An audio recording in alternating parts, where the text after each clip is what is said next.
नमस्कार मंडळी, स्वागत आहे तुमचं आजच्या व्हिडिओमध्ये.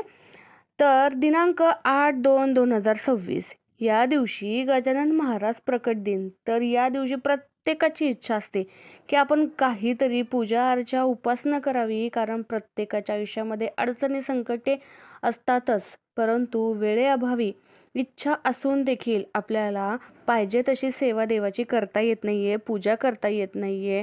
त्याचबरोबर काहींना शारीरिक त्रास देखील आहेत, आजार आहेत, काहींना वेळ नसतो, काहींना जमणार नसते. पण ती लोकं नास्तिक आहेत, त्यांची देवावरती फार काही श्रद्धा नाही असे आपण बिलकुल म्हणू शकत नाही मंडळी. तर उलट एका घरात जर 4 लोकं राहत असतील, त्यातील एकाने जरी देवाची उपासना पूजा अर्चा मनापासून केली, देवाचे नामस्मरण मनापासून केले आणि त्याचबरोबर सगळ्या घरादारासाठी, घरातील प्रत्येक माणसासाठी जर त्या व्यक्तीने सुख शांतता देवाकडे बरकत मागितली तरी देखील इच्छा पूर्ण होतात. कारण संसार हा परिवार आहे.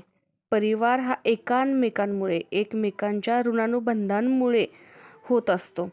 तर ज्यांची गजानन महाराजांची पूजा वगैरे करायला किंवा पारायण करायला ज्यांना शक्य नाही आहे, त्यांनी देखील एका तासामध्ये ही सेवा देखील आपण करू शकता. तर ती कोणती हे आपण पाहणार आहोत.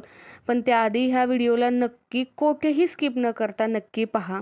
त्याचबरोबर एक शेवटी उपाय देखील सांगणार आहे मी, ज्याने घरामध्ये भरभराट होईल आणि पैशाला पैसा लागेल, त्याचबरोबर शांतता बरकत वाढेल. तर यासाठी एक उपाय आहे, तो पण आपण पाहणार आहे. पण चॅनलला जर तुम्ही नवीन असेल ना, तर प्लीज सबस्क्राईब करा आणि लाईक देखील करा. तर घरात सुख, बरकत आणि महत्त्व याचे महत्त्व फार आहे. तर घरात भरभराट व्हावी, कष्टाला यश यावं असं वाटत असेल, आपल्या कष्टाचं चीज होत नसेल, तर मात्र त्यांनी बिलकुल हताश व्हायचं नाही आहे. खूप काही उपाय आहेत. तर तो एक सांगते. तर त्याआधी गजानन महाराजांचा आपण पाहूया. तर गजानन महाराज हे आपल्या सगळ्यांना माहितीच आहेत, कारण त्यांची ख्याती सगळीकडे आहे. तर आपण त्यांच्या प्रकट दिनादिवशी जर सेवा करायची असेल ती कोणती ती पटकन सांगते. तर सकाळी लवकर उठायचे. आपण घरातील कोणत्याही व्यक्तीने ही सेवा केलेली चालणार आहे. सकाळी लवकर उठून स्वतःला स्वच्छ करून घ्यायचं आहे. नवीन अथवा स्वच्छ कपडे घालायचे आहेत. नंतर जर देवपूजा तुम्ही नित्यनेमाने करत असाल किंवा इतर कोणी व्यक्ती करत असेल तर देवपूजा, नित्यपूजा आधी करून घ्यायची आहे.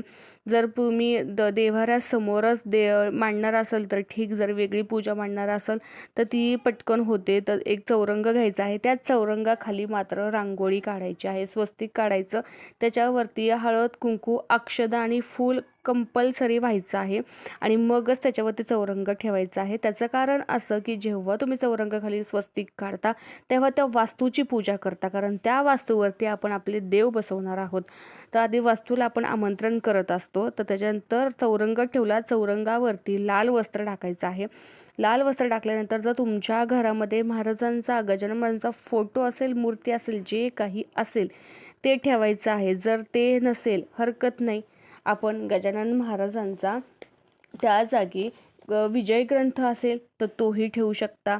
तोही नसेल तरी देखील प्रॉब्लेम नाही आहे. गजानन महाराजांचा तुम्ही एखादा ग्रंथामधला 13वा अध्याय, मी मोस्टली खरं सांगेल 13वा अध्यायाचा खूप प्रभावशाली आहे, तर तो 13वा अध्याय आहे किंवा कोणतंही गजानन महाराजांचं पुस्तक घ्या आणि ते तुम्ही मनोभावे त्या दिवशी पूजा त्या चौरंगावरती.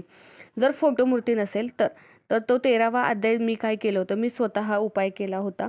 मी 13वा अध्याय झेरॉक्स करून काढून आणला आणि तो तिथं त्याला हळद, कुंकू, फूल, अक्षदा वाहून त्या गजानन महाराज स्वरूप म्हणून मी त्यांची पूजा केली. आणि त्याच्यानंतर पण त्याचं कारण कसं होतं ना, की एक एक देव करता करता आपल्या देव्हाऱ्यामध्ये खूप सारे देव वाढत जातात.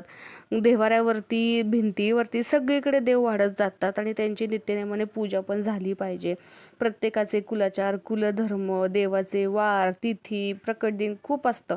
तर मी हा उपाय केला होता. तुम्हाला वाटत असेल तर करा, नसेल तर तुम्ही मूर्ती, फोटो पण विकत घेऊन येऊ शकता. तर जेव्हा तुम्ही हे सगळे चौरंगावरती पूजा मांडून घ्याल त्यावेळेस तुम्ही पहिलं दुधाचा साखरेचा नैवेद्य द्या. त्याच्यानंतर तुम्हाला जेव्हा जमणार आहे त्या पोथीला किंवा त्या पुस्तकाला नैवेद्य दाखवायला त्यावेळेस तुम्ही नैवेद्य दाखवायचा आहे. तर काय, कारण का समजा आपण एखाद्या ठिकाणी गेलो जिथे आपला पाहुणचार होत असतो, बरोबर, तर पाहुणचार अगदी आपला जोमात होतो, आपलं खाणं पिणं सगळं जिथल्या तिथे होते, परंतु आपल्याला काही क्षणांनी काही दिवसांनी जर कळतं की आपल्या माघारी त्यांनी आपली केलेली निंदा किंवा आपल्याला नुसतं दाखवलेला चांगुलपणा समजला की त्या पाहुणचाराचा काही अर्थ राहत नाही. तसंच देवाला आपण त्यांच्याप्रती कोणता भाव मनामध्ये ठेवून पूजत आहोत हे महत्त्वाचं आहे, हे देव पाहत असतो.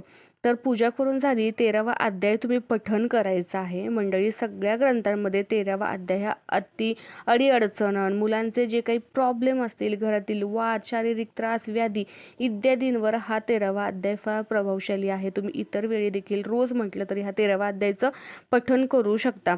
त्यानंतर त्याचं महत्त्व तर तुम्हाला वाचल्यानंतरच कळणार आहे. त्यानंतर नैवेद्य दाखवायचा. नैवेद्यामध्ये पिठलं, भाकरी, कांदा, 2 हिरव्या मिरच्या, त्याचबरोबर फोडी करून म्हणजे कापायचं नाही आहे कांदा, वेगवेगळ्या फोडी नाही करायच्या, फक्त 4 भाग करून तसंच तो पूर्ण कांदा ठेवायचा आहे काप करून. त्याच्यानंतर ठेचा असेल तर ठेचा आणि मोदक मात्र हवेचं.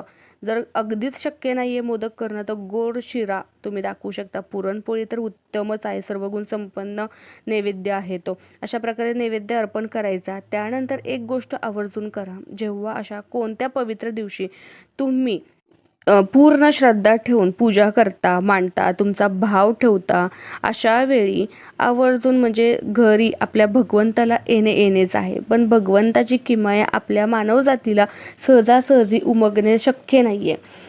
तर गजानन महाराजांची स्वारी आपल्या घरी त्या दिवशी नक्की येऊन जाईल. आपल्या घराचे त्या दिवशी सौभाग्यच होईल. त्या दिवशी कोणत्या ना कोणत्या कारणाने घरामध्ये वाद करायचे नाही आहेत.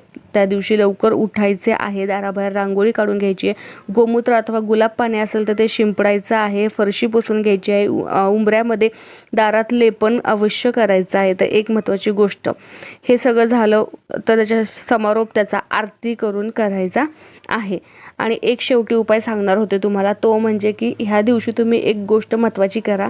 ह्या प्रकट दिना दिवशी तुम्ही एक लाल कापड घ्या. तुम्ही देवाला जो आपण देवाचं कापड असतं लाल ते घेतलं तरी चालेल, किंवा पिसामधलं लाल कापड असेल पीसमधलं तेही चालेल. तर त्या कापडामध्ये 11 रुपयांची नाणी एकत्र करून ठेवायची आहेत. तर ती नाणी त्या कापडामध्ये ठेवताना त्याच्यावरती हळदी कुंकू आणि अक्षदा ठेवायची. वाटी घ्यायची, पण सगळ्यात पहिलं त्या वाटीमध्ये थोडे धने टाकायचे, हळदी कुंकू टाकायचं, फूल व्हायचं आणि त्याच्यामध्ये हे नाण्याची पोटली ठेवायची आणि ती वाटी जी आहे ती तुम्ही तुमच्या तिजोरीमध्ये ठेवायची आहे. नक्की ह्या उपायाने पैशाची मंडळी खरंच भरभराट होते, बरकत वाढते. तर तुम्ही हे नक्की हा उपाय करून बघा. गण गणगणात बोते.